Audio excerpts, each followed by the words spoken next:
پھر جنگ صفین کے موقع پہ جب مولا علی نے صحابہ کرام کو کھڑے کر کے غدیر خم کی حدیث سنائی اور پھر کہا کہ نبی علیہ السلام نے یہ بھی فرمایا تھا کہ من کنت مولا ہو فہذا علی مولا ہو، تو 24 صحابہ نے وہاں گواہی دی.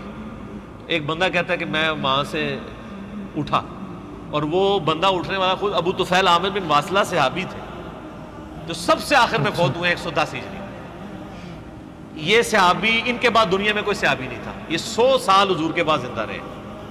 ابو طفیل عامر بن واصلہ حضرت علی کے شیعہ میں سے تھے، جنگ جمل صفین نہروان میں بھی رہے، اور اس جنگوں کے بھی تقریباً 60-70 سال کے بعد فوت ہوئے. اور ان کی حدیثیں نبی علیہ السلام سے بھی ہیں اور حضرت علی علیہ السلام سے بھی ہیں، یعنی ڈائریکٹ. چونکہ یہ کہتے ہیں میں بہت چھوٹا تھا جب میں نے نبی علیہ السلام کو دیکھا تھا، 7-8 سال کا.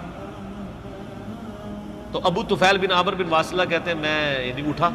یہ میں نے سارے کربلا ریسرچ میں ڈالی ہوئی حدیثیں، سنن نسائی الکبریٰ سے، مسند احمد سے، ابن ابی عاصم کی کتاب السنہ سے. تو کہتے ہیں جب میں نے حضرت علی کے بارے میں یہ سنا نا، من کنت مولا فہذا علی مولا، تو غدیر خم پہ تو مطلب یہ موجود نہیں تھے ابو طفیل.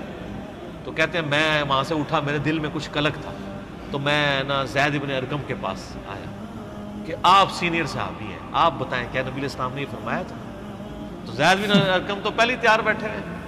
ان کا مجھے چند باتیں یاد ہیں، ان میں سے یہی ہے کہ آپ علیہ السلام نے خم نامی گاؤں میں ہمیں اپنی وفات سے 1.5-2 مہینے پہلے خطبہ دیتے ہوئے کہا تھا اپنے بعد 2 بھاری چیزیں چھوڑ کے جا رہا ہوں، ان میں سے پہلی چیز اللہ کی کتاب ہے، اس میں ہدایت ہے، اس میں نور ہے، اس کو پکڑو، اپنا تعلق اس کے ساتھ مضبوط کرو. اللہ کی کتاب اللہ کی رسی ہے، جو اسے پکڑے گا ہدایت پہ ہوگا، جو چھوڑ دے گا گمراہ ہو جائے گا. دوسری بھاری چیز میرے اہل بیت ہیں، اور میں تمہیں اللہ کا خوف دلاتا ہوں اہل بیت کے معاملے میں. 3 دفعہ فرمایا تھا. اور پھر آپ علیہ السلام نے مولا علی کا ہاتھ وہاں پہ پکڑ کے صحابہ میں یوں بلند کیا اور کہا من کنت مولا ہوں فہذا علی مولا ہوں، جس کا مولا میں اس کا مولا علی. اے اللہ اس سے محبت رکھ جو علی سے محبت رکھے، اس سے دشمنی رکھ جو علی سے دشمنی رکھے.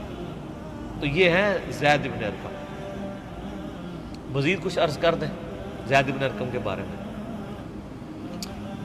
اسی حدیث کے کانٹیکسٹ میں نا جو میں بتا رہا ہوں، امام بخاری نا اسی سورت المنافقون کی آیت نمبر 8 جو ہم پڑھ رہے ہیں، اس کے کانٹیکسٹ میں یہ پوری حدیث لے کے آئے ہیں کہ زید بن ارقم نے وہ عبداللہ ابن ابی کی بات سن لی تھی، نبی علیہ السلام کو بتایا تو عبداللہ ابن ابی نے جھوٹی قسم کھا لی، پھر آیات نازل ہوئی. پھر امام بخاری ساتھ ایک اور حدیث لے کے آئے ہیں، اس میں الفاظ ہیں کہ جب واقعہ ہرہ ہوا، یعنی یزید نے چڑھائی کر کے مدینہ شریف کو پامال کیا، کئی صحابہ اور تابعین کو قتل کیا، ان کی عورتوں کے ساتھ برائی والا معاملہ ہوا جو کچھ، کیونکہ شہادت حسین علیہ السلام کے بعد اہل مدینہ نے یزید کی بیعت توڑ دی تھی کہ اب تو کوئی جواز ہی نہیں رہا کہ تم نے یعنی نواس رسول کو قتل کر دیا ہے، ان کے ساتھیوں کو، کہ ہم تمہیں امیر المومنین مانیں. پھر یزید نے فوج بھیجی تاکہ اہل مدینہ کو دوبارہ بیعت میں وعدہ کیا جائے، نہیں تو ان کو قتل کیا جائے. اور وہی ہوا، وہ بیعت تو نہیں کی، تو اس نے مدینہ 3 دن کے لیے حلال کیا اپنی فوجوں پہ، انہوں نے جس طرح ظلم کیا واقعہ ہرہ. تو بخاری میں وہ حدیث اسی موقع پہ ہے کہ واقعہ ہرہ کے موقع پر انس ابن مالک کہتے ہیں کہ میں بڑا غمگین تھا. انس ابن مالک کون؟ 93 ہجری میں فوت ہوئے، نبی علیہ السلام کے بعد 82 سال زندہ رہے، اور 10 سال حضور کو وضو کروانے والے، حضور کے بچوں کی جگہ انس ابن مالک. تو انس ابن مالک کہتے ہیں میں بڑا غمگین تھا کہ اتنا مدینہ شریف میں قتل و غارت کروایا ہے یزید نے، تو میں بڑا غمگین تھا. تو مجھے زید ابن ارقم نے ایک خط لکھا، اور اس خط میں انہوں نے لکھا کہ انس ابن مالک آپ کو غمگین ہونے کی ضرورت نہیں ہے، کیا ہمیں حضور نے پہلے نہیں بتایا تھا کہ ہمارے انصار مدینہ کے ساتھ یہ ظلم ہوں گے؟ اور کیا نبی علیہ السلام نے یہ نہیں کہا تھا کہ اے اللہ انصار پر رحم فرما، ان کی اولاد پہ رحم فرما؟ ہمیں تو حضور کی دعاؤں کا حصہ ملا ہوا ہے. انہوں نے اگر ہمارے ساتھ ظلم بھی کیا ہے دنیاوی طور پہ، یعنی اسلام کو غلبہ دلانے والے تو انصار تھے، آج آل امیہ اگر قابض ہو گئی ہے اور انصار کو بیک فٹ پہ کر دیا ہے تو کیا ہوا؟ ہمیں رسول اللہ کی دعائیں ملیں گی. تو آپ کو انس ابن مالک یاد نہیں ہے کہ حضور نے ہمارے لیے دعائیں کی ہوئی ہیں؟ تو وہ جب خط انس ابن مالک نے پڑھا نا اور اپنے ساتھیوں کو پڑھ کے سنایا کہ دیکھو مجھے زید ابن ارقم نے خط لکھا ہے تسلی کا، تو پھر انس ابن مالک نے کہا کہ جانتے ہو یہ زید ابن ارقم کون ہے؟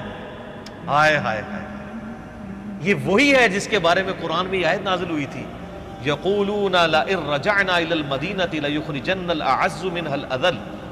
جب عبداللہ ابن ابی نے جھوٹی قسم کھا لی تھی تو اس شخص کے اللہ تعالیٰ نے توثیق قرآن میں نازل کر دی. یہ اس شخص بندے کا میرے پاس کھاتا ہے.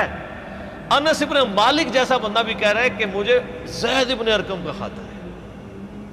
حالانکہ انس ابن مالک خود کتنی بڑی شخصیت ہے. سبحان اللہ.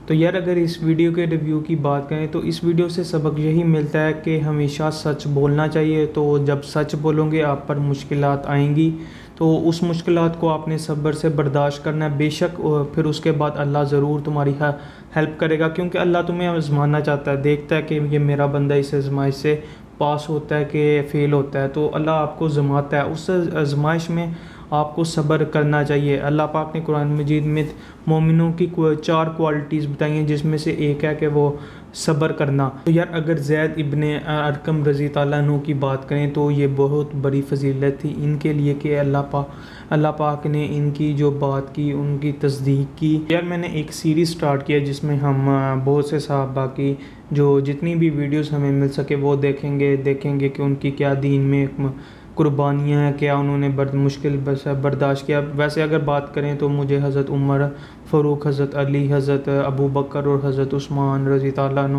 اور 2-3 ادر صحاب کے بارے میں پتہ تھا. لیکن جب سے یہ ریئیکشن چینل سٹارٹ کیا تو کافی زیادہ صحابہ کے بارے میں جاننے کو مل رہا ہے، جو کہ ایک کافی زیادہ اچھی بات ہے. تو اس کی وجہ سے یار آپ کا بھی بھلا ہو جاتا ہے، میرا بھی بھلا ہو جاتا ہے. تو مل کے اس چینل کو گروتھ کرتے ہیں. یار آپ نے کمنٹ سیکشن میں بتانا ہے کہ آپ کون سی ویڈیو دیکھنا چاہتے ہو. تو انسٹاگرام کا لنک نیچے ڈسکرپشن میں آ رہا ہوگا، آپ مجھے وہاں کانٹیکٹ کر کے بتا سکتے ہو. تو یہی تھا آج کا ریئیکشن. آئی ہوپ کہ ویڈیو پسند آئی ہوگی. اگر پسند آئی ہے ویڈیو کو لائک، کمنٹ، شیئر اور چینل کو لازمی سبسکرائب کیجیے گا. ملتے ہیں آپ سے اگلی ویڈیو میں. اللہ حافظ.